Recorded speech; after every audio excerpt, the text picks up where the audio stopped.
Hello friends, welcome to my YouTube channel success world MCQ. आज की यह video आपके लिए काफ़ी इम्पोर्टेंट होने वाली है, क्योंकि आज की वीडियो में हम आपके लिए साइंस के 30 इम्पोर्टेंट प्रश्नों को लेकर आए हैं। तो बिना लेट किए फटाक से वीडियो को स्टार्ट करते हैं। तो जो भी भाई इस चैनल पे नए हैं वो चैनल को सब्सक्राइब कर दीजिए और वीडियो को लाइक कर दीजिए। तो चलिए स्टार्ट करते हैं आज के सेशन को। तो सबसे पहला प्रश्न आपके सामने है, मानव शरीर की सबसे बड़ी ग्रंथि कौन सी है? तो इस प्रश्न का सही जवाब है यकृत ग्रंथि। याद रखिएगा, मानव शरीर की सबसे बड़ी ग्रंथि है यकृत ग्रंथि। और वजन कितना होता है यकृत ग्रंथि का? 1.5 से 2 kg। अगर आपसे पूछे मानव शरीर की दूसरी सबसे बड़ी ग्रंथि कौन सी है, तो याद रखिएगा दूसरी सबसे बड़ी ग्रंथि आपका अग्नाशय हो जाएगा। अगर इस वीडियो का पीडीएफ चाहिए आपको, तो आप कमेंट बॉक्स में सिर्फ वाई लिख दें। वाई से मतलब आपका यस हो जाएगा। कमेंट बॉक्स में सिर्फ यस लिख दे, जिसका इसका कमेंट आएगा उसको पीडीएफ मिल जाएगा। ठीक है, तो चलिए फटाक से आगे बढ़ते हैं। तो अगला प्रश्न आपके सामने है, इंसुलिन की अधिकता से कौन सा रोग होता है? आपके सामने इसका राइट आंसर है हाइपोग्लाइसीमिया। याद रखिएगा, इंसुलिन की अधिकता से आपका हाइपोग्लाइसीमिया रोग होता है और इंसुलिन की कमी से आपका मधुमेह नामक रोग होता है। याद रखिएगा इन दोनों प्रश्नों को। इसी के साथ आगे बढ़ते हैं। थोरियम का भंडार किस मिट्टी में पाया जाता है? याद रखिएगा, थोरियम का भंडार आपका मोनोजाइट मिट्टी में पाया जाता है और थोरियम का भंडार आपका केरल में सबसे अधिक है। केरल में मोनोजाइट मिट्टी के अंदर थोरियम का भंडार पाया जाता है। आगे प्रश्न है 4 नंबर है, कौन सी विटामिन में कोबाल्ट धातु पाई जाती है? तो सही जवाब है विटामिन B12। ठीक है, आगे बढ़ते हैं। सुनहरा चावल में कौन सा विटामिन पाया जाता है? इस प्रश्न को याद रखिएगा, ये बहुत ही इंपॉर्टेंट प्रश्न है। 5 नंबर प्रश्न कि सुनहरा चावल में, गोल्डन राइस में आपका विटामिन A पाया जाता है। अगर आप बिहार फायरमैन की तैयारी कर रहे हैं, अगर उसका आपको प्रैक्टिस सेट चाहिए तो नीचे डिस्क्रिप्शन बॉक्स में वीडियो का प्लेलिस्ट दिया हुआ है, वहाँ से जाके आप देख सकते हैं। उनका पीडीएफ भी डाउनलोड कर सकते हैं। टेलीग्राम पे ज्वाइन हो जाइए, उन सभी वीडियो का पीडीएफ आपको टेलीग्राम पर मिल जाएगा। आगे बढ़ते हैं। सबसे बड़ी कोशिका किसकी होती है? आपके सामने जवाब है शुतुरमुर्ग की। याद रखिएगा, शुतुरमुर्ग की कोशिका सबसे बड़ी होती है। अगर आपसे पूछे मनुष्य की सबसे लंबी कोशिका कौन सी है, याद रखिएगा मनुष्य की सबसे लंबी कोशिका आपका तंत्रिका कोशिका है। कौन सी है? तंत्रिका कोशिका। ठीक है, जिसको न्यूरॉन्स कहते हैं। आगे बढ़ते हैं। कौन सी विटामिन पानी में घुलनशील है?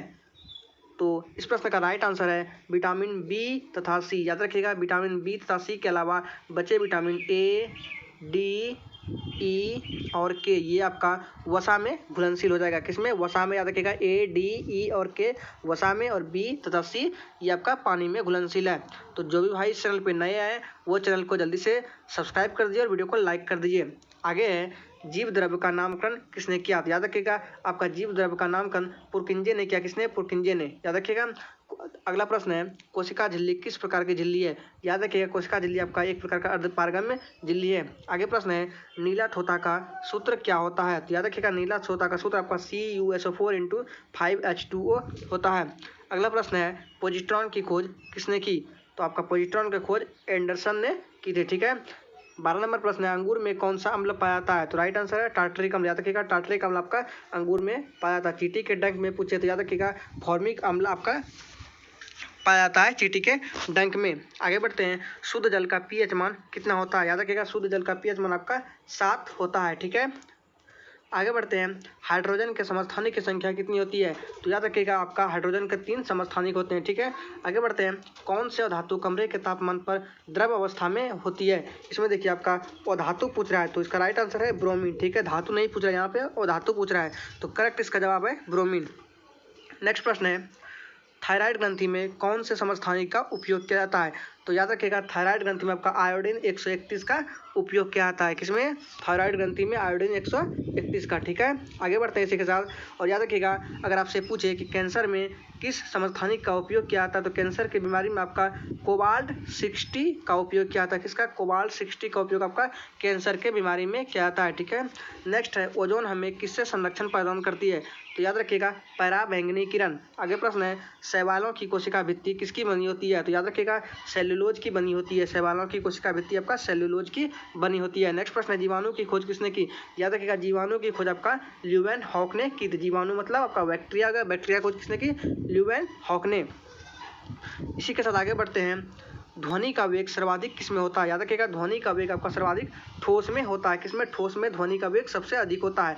नेक्स्ट प्रश्न है अगला नंबर, ताप बढ़ने पर ध्वनि की चाल पर क्या प्रभाव पड़ता है? याद रखिएगा, जैसे ही ताप बढ़ेगा तो आपका चाल भी बढ़ जाएगा। ठीक है, याद रखिएगा, ताप बढ़ने पर ध्वनि की चाल आपका बढ़ जाती है। ठीक है, आगे है ध्वनि तीव्रता की इकाई क्या है, याद रखिएगा ध्वनि तीव्रता क्या आती है आपका, इकाई आपका डेसिबल है, ठीक है, क्या है, डेसिबल है। नेक्स्ट प्रश्न है हवा का वाष्प घनत्व क्या होता है, ये भी बहुत ही इंपॉर्टेंट प्रश्न है, ये भी कई बार एग्जामों में पूछा गया है। हवा का वाष्प घनत्व याद रखिएगा 14.4 होता है हवा का वाष्प घनत्व। इसके साथ आगे बढ़ते हैं, प्रकाश वर्ष किसका मात्रक है, तो याद रखिएगा प्रकाश वर्ष आपका दूरी का मात्रक है, किसका मात्रक है, दूरी का मात्रक है। आगे बढ़ते हैं, अगला प्रश्न है न्यूटन के किस नियम को जड़त्व का नियम कहा जाता है, तो राइट आंसर है प्रथम नियम, प्रथम नियम को न्यूटन का जड़त्व का नियम भी कहा जाता है। दूरी मापने की सबसे बड़ी इकाई क्या है, याद रखिएगा दूरी मापने की आपका सबसे बड़ी इकाई पारसेक है, ठीक है, एक प्रकाश वर्ष भी होता है लेकिन प्रकाश वर्ष से भी बड़ा आपका पारसेक होता है, याद रखिएगा। विटामिन ई का रासायनिक नाम क्या है, तो टेकोफेरॉल, क्या है, टोकोफेरॉल विटामिन ई का रासायनिक नाम, ठीक है। अगर आपसे पूछे विटामिन सी का तो याद रखिएगा एस्कॉर्बिक एसिड, विटामिन ए का रेटिनॉल और विटामिन डी का पूछे तो कैल्सीफेरॉल, ठीक है। आगे बढ़ते हैं, लाइकेन का अध्ययन क्या कहलाता है, तो याद रखिएगा लाइकेन का अध्ययन आपका लाइकेनोलॉजी कहलाता है। गुणसूत्र का नामकरण किसने किया, तो इस वैज्ञानिक का नाम याद रखिएगा डब्ल्यू वाल्टेयर ने, कब किया, 1888 में, ठीक है। लास्ट प्रश्न आपके सेशन का है सबसे अधिक समस्थानिक वाला तत्व कौन सा है, तो याद रखिएगा वो आपका पोलोनियम है, कौन सा है, पोलोनियम, ठीक है। तो इसी तरह के वीडियो को देखने के लिए आप हमारे चैनल को सब्सक्राइब कर लीजिए और वीडियो को लाइक कर दीजिए। तो चलिए इसी के साथ कल मिलते हैं, आज के लिए इतना ही।